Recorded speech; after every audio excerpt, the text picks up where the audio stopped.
Hello, fight fans. Welcome to your second installment of Fight Night Shenanigans with the Bronx Bomber, coming at you with just a fan's perspective on boxing. You know, nothing more, nothing less. Just how I see things, okay? This is your post-fight Lomachenko Lopez analysis / comments. I'm going to talk about some of the fights that happened last night. First and foremost, a few shout outs to boxing Twitter, in particular Nika. Hey, what's up, Nika? I hope you enjoyed the fights. Matthew Aguilar, who always takes time out to read my tweets and DMs, and so everybody entertains me on Twitter, man. I appreciate y'all and giving me feedback on my comments. So first and foremost, hey, hats off to Top Rank at ESPN. You proved to all these pay-per-view buffs that you could put on a good card, good fights, and on TV free, like it was back in the day, on network television, to be able to watch such a great fight, such a talented fight with such a great card. I think it was a total of 6 fights in all, starting at 7 p.m. and going all the way out to midnight. Wow. You just brought in a whole new fan base to boxing who otherwise would have had known who Lopez or Lomachenko are, who they are. Okay, and introduced them to Berlanga and Jahai Tucker and Josue Vargas. Wow. So I hope we could see more of that, and I hope the other, boxing promotions could caveat off with this and go on. So big kudos to Top Rank and ESPN for doing that. So let's jump right into this. Jahai Tucker, like what I see from the kid. I think he has a bright future. Only time will tell, but I think he has the goods. I like him. With a jump to Josue Vargas. Yeah, I don't think he'll win a major world title. I don't see it. Kind of reminds he'll hang around. He'll definitely get a world title shot. But I mean, you're 19 fights into your career. You're 18-1, and you still have a wide stance, and you still throw some loopy punches, and your defense is no. When you get up there with the elite in your weight division, that's not going to be enough, buddy. There's levels to this, as they say, and you're not there. Kind of remind me of Angel Manfredi a little bit. Ruelas, them guys that, were good enough to be contenders, but not great enough to be champions. And I even think those guys are a little better than you. So we'll see, man. But I'm not buying the whole Josue Vargas thing. Not doing it. Berlanga. Okay. 15-0, 15 KOs. Y'all crown him if you want to. I'm not. Haven't seen enough. Stop the comparisons to Tyson. Stop it. Mike Tyson. Stop it. Okay, we saw what Mike Tyson brought to the table in those first round knockouts, on his way to those 15-0 with 15 KOs. We saw that. We saw the speed, the explosiveness, the peekaboo style from Customado. We don't see that in Berlanga. We don't see nothing other than he could thump. Okay, one day somebody's going to stand in front of him and is going to be able to take that punch, and then what? I haven't seen any speed from you. I haven't seen nothing, man, not yet. So they put him in there with somebody that could take a punch, not stand in front of him to take a punch, maybe move their head a little bit, and fire back. I ain't crowning nothing yet. All right, and then finally, last but not least, the Lomachenko-Lopez fight. What a fight.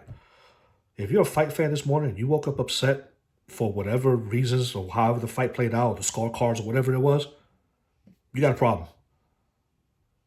This fight was everything that we did not expect. Surely not me. If you watched my prediction video, you saw that I picked Lomachenko to win a unanimous decision. This fight brought you a twist in the storyline. It brought you a thunderous ending. It brought you a young, hungry lion trying to take down an old lion, supposedly in Lomachenko. It showed the adversity that Lomachenko faced and how he was able to overcome it and turn it on. in the later rounds, it showed that Lopez could take that adversity and return it back. Wow, what did this fight not give you? It even gave you a disgusting scorecard in Julie Letterman. Girl, I know your father taught you better than that. But let's move on. Let's not distract from that because that's taken away from Lopez's achievement. And Lopez won this fight. I'm not upset at the outcome. Most of you, like me, picked Lomachenko to use his angles to win a unanimous decision, to use his boxing IQ. We did not expect for this fight to play out the way. Most of you expected if Lopez was going to win, he's going to win with that one blow, that straight right or a left hook. We didn't expect him to use uppercuts and go to the body, okay, and pressure him early on. All right, so I got no problem. I could see this fight going one of three ways. Lopez winning by 1 or 2 rounds, Lomachenko winning by 1 or 2 rounds, or it being a draw. Lopez winning by the majority of what they saw, I don't know. I don't agree with that. And a lot of Twitter, boxing Twitter doesn't agree with it, Alita. Most of you don't, okay? So, there that goes. Now let's talk about all the other nauseating things that I've seen on Twitter, okay? Stuff that just, and from some big fight folks too, man, that claim to be, King Dingaling of the fight world. Okay? Let's start off with Max Kellerman. Nah, I ain't nobody to judge Max Kellerman, man. I'm just a retired Army vet who's making videos from his home. But come on, Max. To say that Lomachenko didn't have a fight plan and that Lopez, brought his will and that changed the outcome of the fight. Stop, man. And Max Kellerman's not the only one saying that. I told you in my prediction video that everything that's done with Lomachenko is calculated, it's deliberate, it's planned, even the way he fought this fight. His team knew, Papachenko knew that Lopez, he took what was in front of him, the facts, that Lopez had not gone deep into the rounds, hadn't been tested in those rounds yet. So their plan was to take Lopez deep into those rounds and see what he was made of. I mean, did you not hear when Bernardo Osuna went to the corner? That was Papachenko was telling Papachenko was telling Lomachenko, hey, be patient, calm down, we'll get him in the later rounds. Did you not see that? And Lomachenko followed suit. He followed the instructions of his corner. It wasn't a feeling out thing. Lomachenko already knew what power. By the third or fourth round, like Lennox Lewis said on Twitter, Lomachenko already knew what power Lopez was bringing to the table by the third or fourth round. He was just wanted to take this boy deep. The unexperienced 23-year-old, first major fight, never been in deep waters, never been to championship rounds, okay? With the exception of the Nataki fight, okay?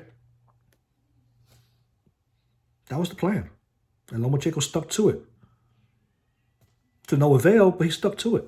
So to say that Teofimo Lopez's power and all that threw Lomachenko, did threw Lomachenko's fight plan off? No, that was Lomachenko's fight plan. Okay? However, Lopez, I'm eating a little crow this morning because I didn't expect Lopez to do what he did. I expect Lopez to box like he served blood, sweat, and tears. You guys are writing me off like I don't know how to box. I didn't get to this point not knowing how to box.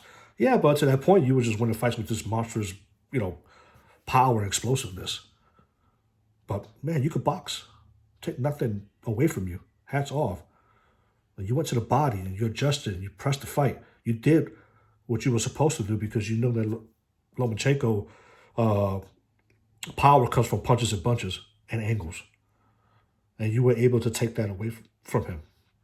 Okay? So, yeah, man. That's that. So that was my first gripe. To sit here and say that everything they do with that boy is calculated. And I'm sticking to that. The numbers, the drowning in the soup, okay? All of that. I'm sticking to that.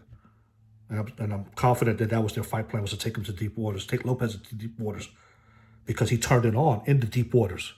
He turned it on late in the fight. And Lopez knew then that he was in a fight. The second factor is the factor of the dads. One fighter listened to his dad. One fighter chose not to listen to his dad. Lomachenko listened to his dad and stuck with the fight plan that they had developed. Lopez, when told to box, said, nah, no, that 11th round, I did not like that. I didn't like that 11th round. So he almost damn near got knocked out that 11th round. He says, if I'm going to go out, I'm going to go out on my shield. I'm going to go out on my sword. I'm going to fight this 12th round. And that he did. And I believe he won the 12th round. I personally had to fight a draw, 5-5, going into the championship rounds. And then I believe that Lomachenko won round 11. And then I believe that Lopez eked out round 12. So there you go. If it's tied, there goes your draw. But again, not upset at the outcome. Happy for Lopez. A superstar has just been born, and I hope he rises to the end. Now, you people with this rematch bullshit, I need to stop that, okay? Right? And I say this with all due respect. I think I saw a couple of tweets from Red Wine Poppy and Raging Babe talking about they don't want to see a rematch. They want Lopez to move on. Move on to what? To what? Vacate the belts and move on to 140? Come on, no. Not when you won all the belts and unified them in the fashion that you did.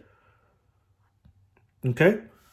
Now I understand Tio. If you saw the post-fight conference, I understand Teofimo Lopez not wanting to give Lomachenko a rematch because the contract was written up that way. They didn't give Lopez a fighting chance in hell to win this fight. So they didn't offer him a rematch clause. They offered him some fight package after the Lomachenko fight. So I could see how he's bitter. But what you're forgetting, young man, is that this fight would have had even happened if Lomachenko did not take less money. You wouldn't be where you're at right now talking about rematches and no rematches and this and this and this. Had Lomachenko not fought you, he could have chosen not to fight you because the money situation. But yeah, he took a 60-40 purse. I think that's what it was. Who are you? I mean, to that point, you got the punk-ass IBF belt. Who are you to go into demanding, this and this and that? So this fight would have happened have Lomachenko not humbled himself and took the fight. Like Joe Tessitore said yesterday, Lomachenko understood. The Mayweathers of the world and the Canelos is all about the business of boxing. But Lomachenko was about boxing. Okay? So that fight, Lomachenko understood that this was a major fight. He didn't back down from the challenge of a young, hungry fighter coming at him. All right? So from one warrior to another, give that man his rematch. I don't know why boxers are so opposed to rematches nowadays anyway. Come on, man. That makes the sport. As great as Joe Louis was, one of the one things he's mostly remembered for is his rematch with Max Schmeling. Jack Dempsey, Gene Tooney rematch. Talked about for ages and decades to come. The Thriller in Manila. The Muhammad Ali Joe Frazier rematches. The Holyfield Rick Bowe rematches. The Sugar Ray Robinson. And, I could go on and on. The 6 fights that he had with, Jake LaMotta. Manny Pacquiao. Juan Manuel Marquez. Come on, boxing's built on rematches. Vernon Forrest, Sugar Shane Mosley, De La Hoya. It was sad that De La Hoya Trinidad didn't get in there for a rematch. So 1 or 3 reasons for Theo not wanting the rematch. Number 1, he's really bitter about the stupid contract. Get over it. Be a warrior. Give this man a chance to win his belts back. Number 2, he didn't like the later half of that fight and said, this might not go well for me the second fight. And number 3, like his father said, we need to move up because apparently it's hard for Tio to make 135. But there's still a lot of good fights to be made in 135. And other champions that sat and waited, I ain't going to say no names, Tank. Look at the opportunity to pass you by, man. Now, you got to come get these belts or move up in weight, which could be in the near future for both those fighters. So, hey, that's a whole nother video. I'll get into that, some videos to follow. But what a great night for boxing. I'm in favor of the rematch. I'm sticking to my story about the fight plan. All right, get off of that. I'm even surprised that some of you bigwigs of boxing or even form your lips to say that. You form your mouth to say what you just said about Lomachenko not having a plan, with everything up to this point has been a plan. What's wrong with you? Come on, man. You lost your mind. You're smarter than that. Yeah, we'll see. Those will, and we got to do something about these judges. That's a whole nother video. But Judy Letterman, your father taught you better than that. Come on, let's go now. Look at Andre Ward's scorecard. I agree with it 100%. Okay? And I don't know, maybe I'm getting used to Timothy Bradley, but he started to grow on me. I don't know why. He still has, he don't know his head from his feet 1 minute from first round to the 12th round. But he makes a good antagonist for Andre Ward, and I like it. So, anyway, great fight for boxing. That's my take on it. Subscribe, hit like, share, and I'll be back with Tank and Leo Santa Cruz and Spencer Garcia and a couple of other topics that I have on my mind. Appreciate the listen. Bronx Bomb out.